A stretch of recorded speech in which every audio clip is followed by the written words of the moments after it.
రాజకీయం వినటానికి చాలా బాగుంది. కానీ ప్రస్తుతం మన రాష్ట్రంలో కానీ మన దేశంలో కానీ జరుగుతున్న రాజకీయ పరిస్థితులను చూస్తే రాజకీయం ఓ చదరంగంలా ఉంది. ఇంతకుముందు పూర్వకాలంలో మన పెద్దలు మన పూర్వీకులు మనకు స్వాతంత్రం వచ్చే మొదట్లో చూస్తే రాజకీయం అంటే దేశానికి సేవ చేయడము కానీ లేదా సంఘానికి సేవ చేయడం కానీ ఆ ఉద్దేశంతో రాజకీయాల్లోకి వచ్చేసి సంఘ సేవ చేసి దేశానికి ఏదో మేలు చేయాలనే ఉద్దేశంతో రాజకీయాల్లోకి వచ్చేవారు. అలాంటి వ్యక్తులే మనకు తెలుసు, మీరందరికీ తెలుసు. మహాత్మా గాంధీ కానీ, జవహర్లాల్ నెహ్రూ, పండిట్ నెహ్రూ కానీ వీళ్ళందరికీ రాజకీయాల్లోకి వచ్చి దేశానికి మనం చెప్పుకోలేనంత చాలా మనకి దేశానికి సేవ చేసిన వాళ్ళే. కానీ ఇప్పుడున్న సమాజంలో ఇప్పుడు మన రాష్ట్రంలో కానీ లేదంటే మన దేశంలో కానీ జరుగుతున్న రాజకీయాలు కానీ చూస్తుంటే రాజకీయ వ్యవస్థ ఎంత దిగజారిపోయిందో ప్రతి ఒక్క రాజకీయ నాయకుని చూస్తే మనకు తెలుస్తుంది. టీవీలో కానివ్వండి లేదంటే పేపర్లో కానివ్వండి ప్రతిరోజు మనకు తెలుస్తూనే ఉన్నాయి. ఒక రాజకీయ నాయకుడు పొద్దునే మాట్లాడో తెలియదు, సాయంత్రం ఏం మాట్లాడదు అతనికే తెలియదు. పూటకో మాట, గంటకో మాట, రోజుకో మాట, రోజుకో వేషం. వాళ్ళు ఏం మాట్లాడుతున్నారు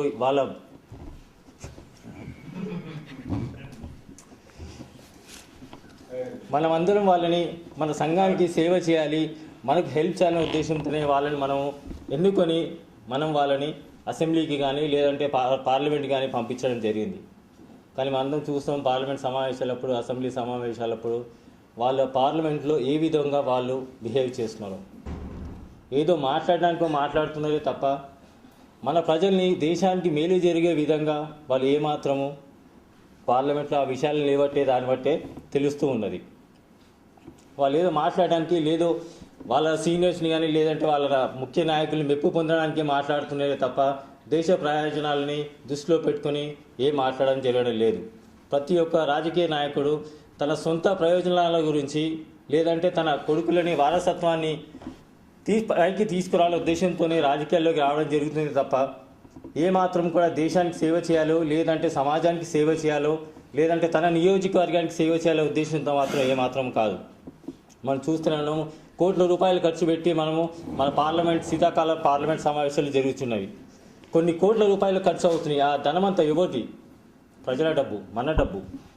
కానీ అక్కడ జరుగుతున్నది ఏంది? పార్లమెంట్లో వాళ్ళు మాట్లాడి వాళ్ళ కీకలు వారి అరుపులకి కొన్ని కోట్ల రూపాయలు ఖర్చు అవుతున్నాయి. కానీ దేశానికి కానీ లేదంటే మనకు కానీ మన సమాజం కానీ మన నియోజకవర్గం కానీ ఏ విధమైన ఉపయోగం లేదు.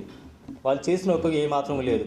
ఎప్పుడు చూసినా ఏదో స్కామ్లు అంటారు, వాళ్ళ ఇండస్ట్రీస్ అంటారు, పెట్టుబడులు అంటారు. కానీ వాళ్ళ సొంత ప్రయోజనాలు దృష్టిలో పెట్టుకుని పనిచేస్తున్నారు. కానీ దేశ ప్రయోజనాలు మానవ సేవ విధంగా ఏ విధంగా వాళ్ళు పనిచేయట్లేదు. మీరు చూస్తారు ఈ టైమ్స్ ఆఫ్ ఇండియా మన last week latest times of వీక్లో మన కొత్త ముఖ్యమంత్రి కిరణ్ కుమార్ రెడ్డి గారు రీసెంట్లీ కొత్త ముఖ్యమంత్రిగా ప్రమాణ స్వీకారం తీసుకున్నారు. వారు సెక్రటరీ ఎంట్రీ అయినప్పుడు వారు మంచి ముహూర్తం చూసుకొని వేద పండితుల మధ్య కుంభతోరణాలతోని వారు సెక్రటేరియట్లోకి అడుగుపెట్టారు. ఒక రాజకీయ నాయకుడికి ఇది అవసరం అంటారా?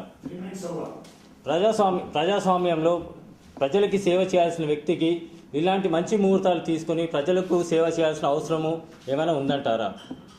మీకేమైనా అనిపిస్తుందా? మిత్రమా, నాకైతే ఇలాంటి అవసరం అనిపించట్లేదు. ప్రజలకు సేవ చేయాలనే ఉద్దేశం ఉంటే మనము ఎప్పుడైనా ఎక్కడైనా ఒక మామూలుగా సొసైటీ తీసుకొని మనము ఒక సంఘంగా ఏర్పడి మనం ఆ సేవ చేయొచ్చు. అంతేకాని ఇలా ముహూర్తాలు చూసుకొని మంచి టైం చూసుకొని ఎంటర్ అయ్యి మనకి సేవ చేసేది తప్ప వాళ్ళు ఎప్పుడు చూసినా తమ కుర్చీలు కాపాడుకోవడానికి చేస్తున్నారే తప్ప ఏమాత్రం ప్రజల కోసం కాదని నేను మీ అందరికి మనవి చేస్తున్నాను. సో ఈ టైంలో ఇలాంటి పరిస్థితుల్లో ఇలాంటి టైంలో మనం ఒక్కటి ఆలోచించవలసింది ఏంటంటే మన కర్తవ్యం ఏమిటి? యాజ్ ఎ యువతగా మనము ముందుకు రావాల్సిన ఆవశ్యకత ఎంతైనా ఉంది. నేను ఏం చేశానో కాదు, నేను నా దేశానికి ఏం చేశాను అనేది ముఖ్యం. ఆ విధంగా ఆలోచించి మనం యువత ముందుకొచ్చి ప్రస్తుత రాజకీయాల్లో మార్పులు తీసుకొని వచ్చి లీడర్షిప్ క్వాలిటీస్ మనం చేపడితేనే కానీ ప్రస్తుతం ఉన్న దేశ రాజకీయాల్లో మార్పు జరిగిందని నేను భావిస్తున్నాను. అందుకే మిత్రమాన్ని మీ అందరూ కోరుతున్నది మన యువత అంతా ముందుకొచ్చి ప్రస్తుత రాజకీయాల్లోకి ఎంటర్ అయ్యి నాయకత్వాలు చేపట్టాలి. అప్పుడే ప్రస్తుతం ఉన్న అవినీతి కానీ లేదంటే మనం రాజకీయ రంగంలో కొన్ని సంస్థలు తీసుకొని వచ్చి దేశానికి ఉపయోగపడే విధంగా మనం చేయొచ్చు. అందుకే నాదొకటి మనవి, మన యువకులం అంతా కంపల్సరీగా రాజకీయాల్లోకి ఎంటర్ కావాల్సిందిగా నేను అపీల్ చేస్తున్నాను. Thank you.